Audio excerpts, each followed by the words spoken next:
अस्सलाम वालेकुम स्टूडेंट्स। हम 9th क्लास की बायोलॉजी का chapter number 4 that is cells and tissues उसको डिस्कस कर रहे थे। हमने अपनी प्रीवियस वीडियो में surface area to volume ratio पढ़ा कि सेल का साइज, उसका स्ट्रक्चर, उसका फंक्शन किस तरह उसके surface area to volume ratio पे इफेक्ट करता है, उसके हिसाब से उसका सरफेस एरिया किस तरह से चेंज होता रहता है। ठीक है, तो ये थी हमारी पिछली वीडियो। अगर आपने वीडियो नहीं देखी तो उस वीडियो का लिंक मैं ऊपर आई के बटन पे शो कर रही हूँ, वहां पे जाकर इस वीडियो को देख सकते हैं। ओके, नेक्स्ट टॉपिक है हमारे पास that is passage of molecules into and out of cells. अब हम ये देखेंगे कि मॉलिक्यूल का पैसेज या मॉलिक्यूल्स किस तरह से सेल के अंदर मूव होते हैं या सेल से बाहर मूव होते हैं। ठीक है, मतलब हम मॉलिक्यूल्स की मूवमेंट पढ़ेंगे कि कौन से मॉलिक्यूल सेल के अंदर जाते हैं, किस प्रोसेस के थ्रू जाते हैं और वो किस प्रोसेस के थ्रू सेल से बाहर रिलीज होते हैं। ठीक है, इसके लिए हम सबसे पहले अगर आपको वर्ड याद हो, उसमें हमने पढ़ा था semi permeable membranes. Semi permeable membranes क्या होती है?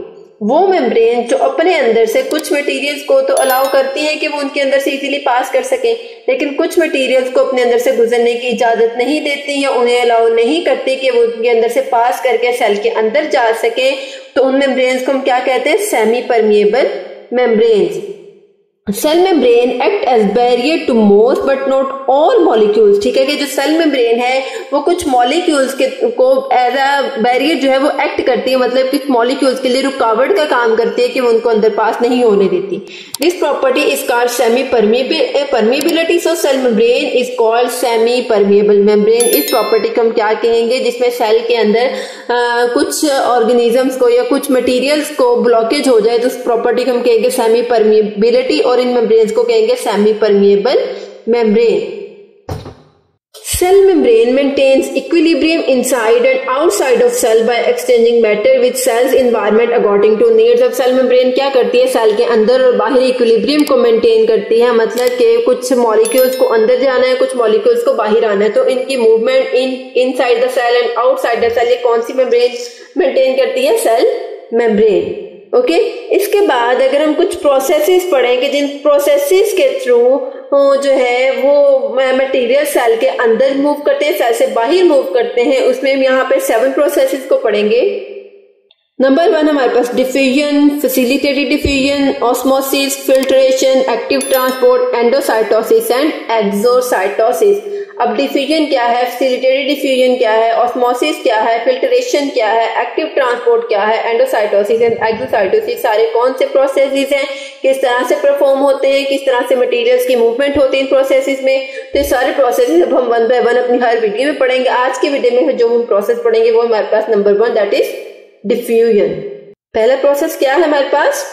डिफ्यूजन। डिफ्यूजन क्या है? डिफ्यूजन अगर हम नॉर्मली डिफ्यूजन की बात करें तो आप देखें कि एक जगह पे पानी बहुत ज्यादा है, वहां से पानी किस तरफ मूव करेगा? जहां पानी कम है, जहां पानी ज्यादा है। ऑब्वियसली जहां पानी कम है तो वो कम पानी वाले इलाके की तरफ मूव करेगा। ठीक है, इसी तरह से अगर हम देखें अपने जो है जो पानी वाले ड्रम होते हैं, वहां से ड्रम से पानी कहाँ पे आता है? जो है वो टूटियों में आता है। मतलब ये क्या मतलब डिफ्यूजन का प्रोसेस हो रहा है कि हायर कंसंट्रेशन से लोअर कंसंट्रेशन की तरफ जब मटेरियल्स की मूवमेंट होती है तो इस मूवमेंट को हम क्या कहते हैं? Diffusion. The movement of molecules from the area of higher concentration to the area of lower concentration along concentration gradient is called diffusion. मतलब कि उसने जो है वो हाई कंसंट्रेशन से लो कंसंट्रेशन की तरफ मूव करना है, जिस प्रोसेस को हम क्या कहेंगे? diffusion. The molecules of any substance are in motion when that substance is above 0 degree Kelvin और -273 डिग्री सेंटीग्रेड के जब कोई भी सब्सटेंस का टेम्परेचर 0 डिग्री केल्विन तक पहुंचता है या -273 डिग्री सेंटीग्रेड तक पहुंचता है तो उसके जो मॉलिक्यूल्स होते हैं वो मोशन में आ जाते हैं, मूविंग पोजीशन में आ जाते हैं, मूवमेंट करना स्टार्ट कर देते हैं। ठीक है, in a substance majority of molecules move from higher to lower concentration although there are some that move from low to high। मतलब कि ज्यादातर चीजों में मॉलिक्यूल जो है वो ज्यादा से कम कंसंट्रेशन की तरफ जाते हैं, लेकिन कुछ चीजों में ऐसा भी होता है जहां से लो टू हाई कंसंट्रेशन जो है वो मूवमेंट की ट्रांसपोर्ट होती है। The overall movement is thus from high to low concentration. Eventually, the molecules reach state of equilibrium where they are distributed equally throughout the area.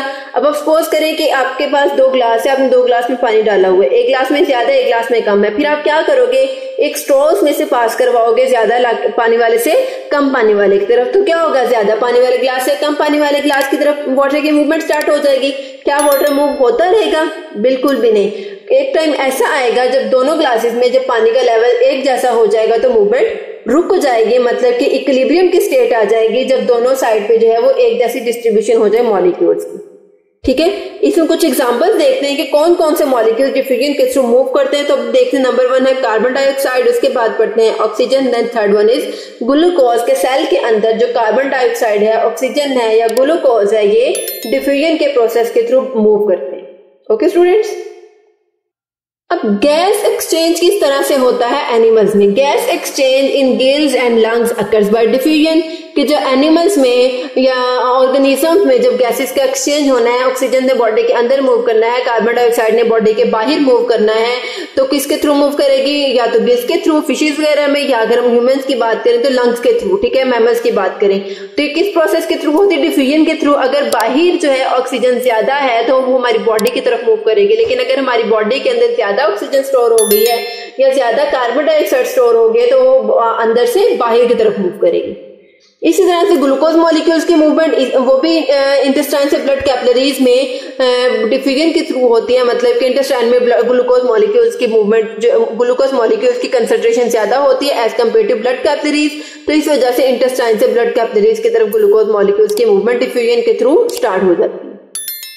Okay, इसके बाद एक heading हम पढ़ेंगे, that is passive transport. Passive transport क्या है? Passive transport का मतलब है कि कोई भी एनर्जी का यूज जिसमें ना हो, without the use of energy या without the utilisation of ATP, जो ट्रांसपोर्ट होती है, जो डिफ्यूजन होती है मॉलिक्यूल्स की, उस डिफ्यूजन को, उस ट्रांसपोर्ट को हम क्या कहते हैं? Passive transport. The diffusion of molecules across cell membrane with no expenditure of energy and of no utilization of ATP, मतलब कि कोई भी एनर्जी का यूज नहीं हो रहा या एटीपी का यूज नहीं हो रहा, तो इन दोनों के बगैर यूज के जो ट्रांसपोर्ट होती है मॉलिक्यूल्स की, that is passive transport. Okay students, तो ये था हमारा आज का टॉपिक। आज के टॉपिक में हमने मूवमेंट ऑफ मटेरियल्स पढ़ा, किस तरह से मटेरियल्स मूव करते हैं, किन प्रोसेसेस के थ्रू मूव करते हैं। इसमें हमने सबसे पहला प्रोसेस पढ़ा, दैट इज डिफ्यूजन। डिफ्यूजन पढ़ा क्या होता है, उसके बाद हमने पैसिव ट्रांसपोर्ट को पढ़ा। आई होप आपको आज की वीडियो की अच्छे से समझ आई होगी। अगर इस वीडियो में कोई कंफ्यूजन हो, किसी चीज की समझ ना आए तो कमेंट सेक्शन में जरूर पूछिए। अगर आपको मेरी वीडियो अच्छी लगे तो चैनल को लाइक कीजिए, सब्सक्राइब कीजिए, साथ ही बेल आइकन के बटन को प्रेस कीजिए, इससे आपको मेरी हर वीडियो का नोटिफिकेशन सबसे पहले देखने को मिलेगा। ओके स्टूडेंट्स, अल्लाह हाफिज।